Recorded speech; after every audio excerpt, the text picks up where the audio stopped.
Hello guys, welcome back to our new vlog. और आज है बड़ी मम्मी और बड़े पापा की कार की डिलीवरी और काफ़ी एक्साइटेड है ये। काफ़ी वो तो है ही। और मैं तो नहीं हूँ, चौहान साहब है, मुझे तो कुछ नहीं होता, गाड़ी बढ़ जाती है तो। और नारनौल में है डिलीवरी, तो नारनौल जाते हैं और मिलते हैं नारनौल में। बाय। चलो, यूवी ने शूज पहन लिए हैं और वो भी निकल गए हैं और मैं भी चलती हूँ।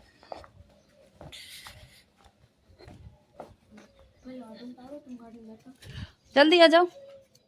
ये गाड़ी आज लास्ट है हमारे पास, ये कंपनी में लग जाएगी। ये पापा की थी। चीनू आ गई, जल्दी आ जाओ बेटा। हम सब बैठ गए, चीनू, यूवी, उसके पापा।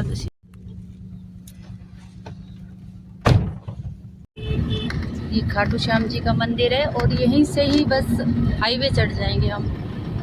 जयपुर दिल्ली हाईवे ना, 1-1.5 किलोमीटर ये हमारा जो है गांव वाला रोड है, उसके बाद ये जयपुर दिल्ली हाईवे आ जाता है। यहाँ से NH 48 है ये।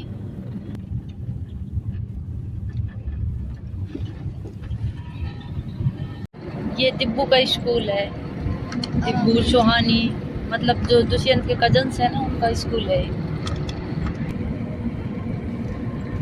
देखो वो रही सामने हमारी कुल देवी, आपको वीडियो जूम करके दिखाती हूँ। देखो वहाँ ऊंचाई पर।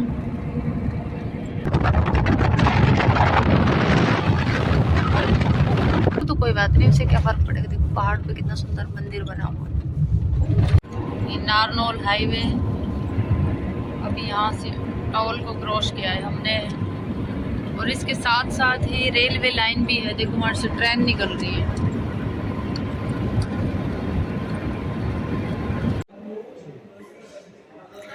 अभी एजेंसी में मैंने एडिटिंग करने बैठी ना, तब मुझे पता चला कि वीडियो में तो वॉइस ही नहीं है। जितनी भी वीडियो बनी है, एक तो अच्छे से बनाई नहीं है बच्चों ने, ऊपर से जो बनाई है उनमें वॉइस नहीं है। और ये चीनू और दुष्यंत यहाँ शांति से बैठे हुए थे। ये एक साथ बैठते हैं जब झगड़ते हैं।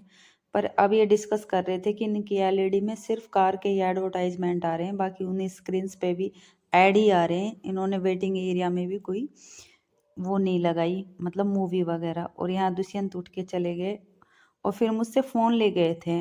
और फ़ोन ले जाकर मैंने सोचा गेम खेलेंगे, लेकिन जिस तरह मैंने इनकी वीडियो बनाई ना, उस तरह ही इसने मेरी बनाई थी। और बोला था मम्मी अब आप ना ऐसे, जैसे आप हमारी चुपके से बना लेते हो, ऐसे अपनी वीडियो डालना। मैंने कहा कोई दिक्कत नहीं है, मैं अपनी वीडियो डाल दूंगी जैसी भी आपने बनाई है। और इसने मुझे फोकस भी किया बार बार जूम कर कर। मैंने कहा जैसी भी है मैं डाल दूंगी। और हम यहाँ बातें कर रहे थे, मैं और चौहान साहब गाड़ियों के बारे में बातें कर रहे थे। सामने जो गाड़ी खड़ी हुई थी, ये पूछ रहे थे कि इन दोनों गाड़ियों की कीमत में 4 से 5 लाख का अंतर है। अब ये बताओ कि इनमें ऐसा क्या डिफरेंट है। मैंने इनको बताया ऐसा तो कुछ खास नहीं है, बस ये थोड़ी सी ऊंची है और ये लुक वाइज थोड़ी अलग है, लाइटिंग वगैरह, और इसमें कुछ भी अलग नहीं है। तो ये बोल रहे थे हाँ लोग इसी के लिए 5 लाख पे कर देते हैं। मैंने कहा ये तो एक मूर्खतापूर्ण बात है। और यूवी लेके आए थे मेरे पास एक अमरीकी फोटोग्राफर की बुक, वो बहुत अच्छी थी। उसमें ना वीडियोग्राफी और फोटोग्राफी के अच्छे स्केल्स थे और कौन से कैमरे बेहतर होते हैं वो चीज़ें भी थी उसमें। और कैसे अपनी फोटोग्राफी और वीडियोग्राफी को बेहतर करो। यूवी गेम से हटकर अगर कुछ देखते हैं ना, तो वो जानकारी ही लेते हैं, ऐसे नहीं टाइम वेस्ट कर दिया। उसका दिमाग बहुत क्रिएटिव है और बहुत चलता है इन चीज़ों में। यहाँ दुष्यंत बोर हो रहा था, वो मेरे पास आ गया था, बोल रहा था मम्मी कितना टाइम और लगेगा, क्योंकि बच्चे बोर हो गए थे सुबह से बैठे हुए। 3 तो मुहूर्त निकाल दिए थे इन्होंने, एक्सेसरीज वगैरह नहीं लगी थी इनसे, और उन्होंने झूठ बोला था।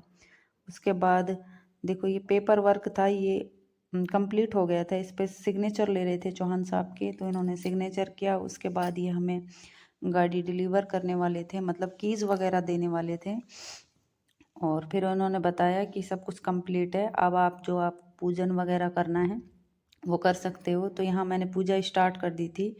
मैंने सिर्फ चीनू को पहले बताया था, उसी तरीके से चीनू कर रही थी, क्योंकि चीनू गड़बड़ कर देती है। एक तो ये स्वभाव से चंचल है, ऊपर से ये ध्यान नहीं रखती क्या करना है क्या नहीं करना। और मैं जो कर रही थी उसी को रिपीट कर रही थी। और जैसे पंडित जी ने हमें बताया था ना, वो सब बस ऐसे ऐसे किया था हमने। और जो ये मूर्ति लगी हुई है गणेश जी को, इसको मैं अपने घर के मंदिर से ही लेकर आई थी, क्योंकि ये जो मूर्ति दे रहे थे ना वो प्लास्टिक की थी, प्लास्टिक की। और इनकी मूर्तियाँ मुझे अच्छी नहीं लगती। मतलब ये ब्रास में थी, अपने घर में ही रखी हुई थी। या तो मेटल या तो किसी धातु की होनी चाहिए या मार्बल की होनी चाहिए मूर्ति, मतलब पत्थर से बनी हुई या फिर धातु से बनी हुई। इसको मैं सात्विक बनाना सिखा रही थी, क्योंकि नॉर्मल सात्विक जो बनता है वो उस तरीके से नहीं, थोड़ा सा उसको क्रॉस कर देते हैं लोग, तो वो अलग हो जाता है उसका मीन्स। तो इसको मैंने बताया कि ऐसे ऐसे करना है, फिर चीनू ने ठीक वैसे ही किया था। कुछ तो मुझे खुद से ही आता है, कुछ मैंने पंडित जी से भी पूछा था क्या क्या कैसे कैसे करना है। उन्होंने कहा पहले शुद्धिकरण करना है गंगा जल से, क्योंकि गाड़ी वगैरह होती हैं। देखो उनको ना, पहले तो क्या था कि घर ले जाकर पूजन किया जाता था, घर से बाहर खड़े कर देते थे। अब क्या है कि अब तो बच्चियां भी, सब लेडीज भी बाहर मतलब एजेंसी चले जाते हैं, तो इसमें क्या होता है कि शुद्धिकरण करके लाते हैं, कोई नेगेटिव एनर्जी साथ ना आए इसीलिए। तो यहाँ से मतलब एक पूजा होती है, बच्ची से करवाते हैं, कन्या से। फिर उसके बाद प्रॉपर एक पूजा होती है जो पंडित जी करते हैं, वो हमने नेक्स्ट डे रखी थी, क्योंकि हम लेट हो चुके हैं ऑलरेडी। 3:15 हमको यहाँ से हमने पूजा पाठ शुरू किया था, और 3:30 के करीब हम यहाँ से निकले थे, 3:30 पौने 4 के करीब हमें घर पहुँचते पहुँचते 5 बज गए थे। और उसके बाद कॉल किया था हमने पंडित जी को, पंडित जी ने कहा नेक्स्ट डे होगी, और पूजा हमने नेक्स्ट डे ही करवाई थी। यहाँ से जो थी पूजा वो हमने कर ली थी। यहाँ जो एजेंसी में जो वर्कर थे उनको मिठाई वगैरह दे दी थी, और उनको भी नेक वगैरह दे दिया था, और चीनू को भी दे दिया था चौहान साहब ने। यहाँ देखो गणपति की स्थापना हो गई है गाड़ी के अंदर, और चीनू ने उनको पूजन भी कर दिया है, और यहाँ हमने उनको मोदक से और गुड़ से भोग भी लगा दिया है। उस पूजा करने के बाद सबको प्रसाद भी दे दिया था। और मुझे सबसे बुरी बात ये लग रही थी कि बच्चे थोड़ा सा भी मतलब सपोर्ट नहीं कर रहे थे, वीडियो ढंग से नहीं बना रहे थे, और जब कीज वगैरह दी तब भी उन्होंने वीडियो शूट नहीं की और फ़ोटो भी नहीं लिए। हालांकि 2-3 फ़ोन थे इनके पास, फिर भी कुछ नहीं किया इन्होंने। और उन्होंने ऐसे अजीब से फ़ोटो लिए थे और वही भेज दिए हमें, व्हाट्सएप पे सेंड कर दिए, जल्दी जल्दी क्लिक कर दिए, ढंग से फोकस भी नहीं किया।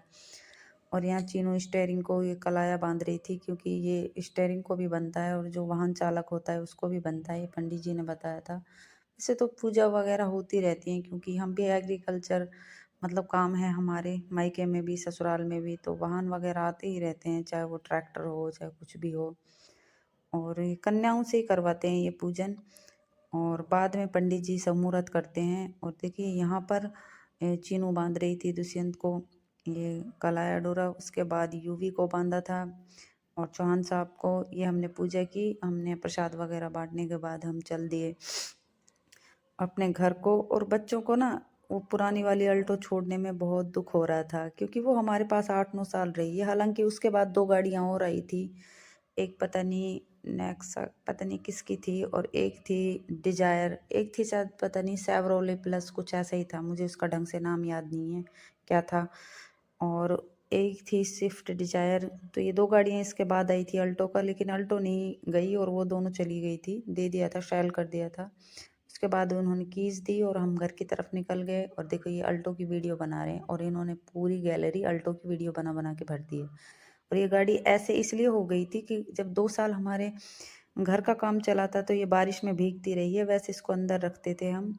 और देखिए हम फिर अपने घर की ओर प्रस्थान करने लगे गणपति जी के साथ। कहते हैं परिवर्तन ही जीवन है, पुरानी चीज़ों को छोड़ना पड़ता है नई चीज़ों के लिए। और हम चल दिए अपने घर की ओर, और रास्ते में ना मुझे एक बहुत सुंदर, ये देखिए मैरिज पैलेस दिखाई दिया, बहुत अच्छा लग रहा था, मैंने इसको भी वीडियो में लिया। और यहाँ चौहान साहब बोल रहे थे कि इस गाड़ी से तुम ड्राइविंग जल्दी सीख जाओगी क्योंकि ये ऊंची है। मैंने कहा इससे मैं नहीं सीख पाऊंगी, मुझे डर लगता है, ये बहुत लंबी है पीछे से। और बच्चे खुश थे काफ़ी, लेकिन मुझे ज़्यादा खुशी नहीं हुई, पता नहीं क्यों। मुझे जब डिजायर आई थी तब खुशी हुई थी ज़्यादा। और ये देखिए ये घर था, मुझे बहुत अच्छा लगा। मेरा ना ऐसा मतलब ऐसे मैंने सोचा था कि मेरा घर ऐसा हो, लेकिन उन्होंने पत्थर से बना हुआ, इन्होंने बनवाया नहीं। तो बोल रहे थे बच्चों का घर ऐसा होगा। और यहाँ भी अगेन एक मंदिर आया था, जब गए थे तब भी आया था पहाड़ वाला मंदिर, लेकिन हम दोनों ही अलग अलग रास्तों से आए थे, और दोनों जगह ही सेम मंदिर थे। हम कह रहे थे ये इत्तेफाक है या वैसे हुआ हो गया। और ये सुहानी आई थी, इसको लगा हमारा कोई रिलेटिव आया है, हम बोल रहे थे ये हमारी अपनी गाड़ी है। और चीनू बोल रही थी कि मैं तुम्हें सरप्राइज़ दिया है। तो इसको विश्वास नहीं हो रहा, इसको लग रहा था कि मेरे भैया आए हैं, लेकिन मेरे भैया नहीं आए। घर आने के बाद मैंने सबके लिए चाय बनाई, जो कि चीनू ने और सुहानी ने नहीं पी, उनको नहीं पीनी थी। मम्मी और चौहान साहब को मैंने नीचे ही दे दी थी चाय बनाकर, और हम सब चले गए थे छत पर, क्योंकि मुझे फ्रेश हवा लेनी थी। काफ़ी वहाँ घुटन सी महसूस हो रही थी और मुझे माइग्रेन भी हो गया था, क्योंकि वो हिट बार बार चेयर्स के पास चला, वो हिट होता है ना, वो मच्छर और वो मारने का, उससे मुझे सर में दर्द हो गया। और चीनू बोल रही थी बड़ी मम्मी उस पे चिल्लाए थे, क्योंकि मैंने उसको 2 बार आराम से मना किया, बार बार आए और मेरे पास ही उसको छिड़क कर चला जाए। मैंने उसको बोला भाई मुझे इससे प्रॉब्लम हो रही है 2 बार, लेकिन वो नहीं माना। तीसरी बार उसको मैनेजर ने डांटा कि ये वॉशरूम में छिड़क के आओ, उनके सर पे क्यों छिड़क रहे हो, तब वो माना। और देखो चीनू पता नहीं कौन सी सोचों में गुम है, और यहाँ से सूर्यास्त हो रहा है। तो इसी के साथ वीडियो को यहीं एंड कर देते हैं, कल फिर मिलेंगे, कल गाड़ी का सौ मुहूर्त भी है एक नई वीडियो में। तब तक के लिए आप सभी को गुड नाइट।